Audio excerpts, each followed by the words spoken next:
দিল্লিতে শিশু ও তার মাকে মারধরের ঘটনায় দিল্লি পুলিশকে এক প্রকার চ্যালেঞ্জ জানিয়েছেন পশ্চিমবঙ্গের মুখ্যমন্ত্রী মমতা বন্দ্যোপাধ্যায়।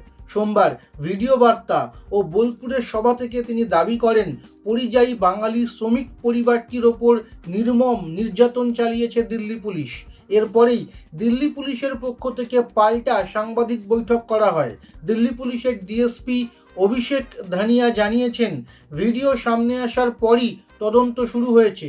ওই মহিলার অভিযোগ ছিল, 26শে জুলাই রাতে 4জন পুলিশ অফিসার তাদের নির্জনে নিয়ে গিয়ে 25,000 টাকা দাবি করেন এবং মারধর করেন। পুলিশ যদিও এই অভিযোগকে ভিত্তিহীন বলে দাবি করছে, তবে মঙ্গলবার ফের সরকারি সভা থেকে মমতা বলেন, আমি কাল বলেছিলাম থ্রেট করা হবে, তাই হয়েছে। রেকর্ড দেখুন, এখন সময় বলবে কে সত্যি কে মিথ্যা। মমতার এই মন্তব্যের রাজনৈতিক তাৎপর্য রয়েছে, কারণ তিনি রাজ্যের পুলিশ মন্ত্রীর দায়িত্বে সামলাচ্ছেন এবং দিল্লি পুলিশ কেন্দ্রীয় স্বরাষ্ট্র মন্ত্রকের অধীনে। ফলে অনেকেই এটিকে কেন্দ্র রাজ্য সংঘাত বলেই দেখছেন।